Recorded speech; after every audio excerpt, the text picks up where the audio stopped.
क्या आपने कभी सोचा है कि दुनिया की सबसे खतरनाक खुफिया एजेंसियों में गिनी जाने वाली इजरायली इंटेलिजेंस एजेंसी यानी मोसाद अब अपने ऑफिसरों को इस्लाम और अरबी भाषा क्यों सिखा रही है? ये कोई सामान्य बदलाव नहीं है, इसके पीछे एक बड़ा कारण है और एक गहरी रणनीति। दरअसल अक्टूबर 2023 में हमास ने इजरायल पर एक बड़ा हमला किया। इस हमले में कई निर्दोष लोग मारे गए और इजरायल की खुफिया एजेंसियां इस हमले को रोकने में पूरी तरह विफल रही। इसी के बाद इजरायल की मिलिट्री इंटेलिजेंस ब्रांच, जिसे अमन कहा जाता है, अपने पूरी ढांचे को बदलने का फैसला लिया। अब अमन के प्रमुख मेजर जनरल श्लोमी बिंदर ने आदेश दिया है, आईडीएफ के हर इंटेलिजेंस अफसरों को इस्लाम का अध्ययन करना होगा और अरबी भाषा सीखना भी अनिवार्य कर दिया गया है। अब सवाल उठता है क्यों? इसका जवाब है, दुश्मन को समझे बिना आप उसे हरा नहीं सकते। इजरायल मानता है कि अब तक उसके खुफिया अफसर इस्लामिक दुनिया की सोच, संस्कृति और भाषा को ठीक से नहीं समझते थे और यही वजह है कि खतरे की चेतावनी होने के बावजूद हमास जैसे संगठन उन्हें चकमा देने में कामयाब हो गए। सभी इंटेलिजेंस अफसरों और एनालिस्ट को इस्लाम के बारे में गहराई से पढ़ाया जाएगा, उसका इतिहास, विश्वास, परंपराएं और व्यवहारिक सोच। सिर्फ पढ़ने या बोलने तक नहीं, बल्कि अलग अलग अरब देशों की स्थानीय बोलियां जैसे हुती और इराकी डायलेक्ट पर खास ध्यान दिया जाएगा। मोसाद में एक नया विभाग बनाया जा रहा है जो सिर्फ इस्लाम और अरबी की पढ़ाई पर फोकस करेगा। साथ ही पुराने बंद किए गए मिडिल ईस्ट स्टडीज विभाग को भी फिर से चालू किया जा रहा है। इसका एम है 2025 के अंत तक मोसाद के 100% अफसरों को इस्लामिक स्टडीज में प्रशिक्षित किया जाएगा और 2026 तक करीब 50% सैनिक अरबी में स्किल्ड होंगे। एक वरिष्ठ अधिकारी ने साफ कहा, हम अपने सैनिकों को अरबी गांव में पले बढ़े लोगों जैसा नहीं बना सकते, लेकिन हम उन्हें इतनी समझ जरूर दे सकते हैं कि वे दुश्मन की भाषा और सोच को पहचान सके,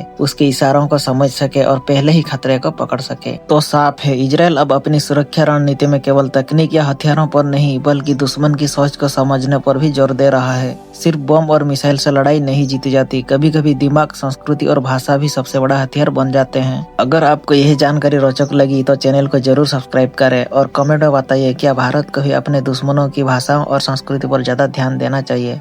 धन्यवाद।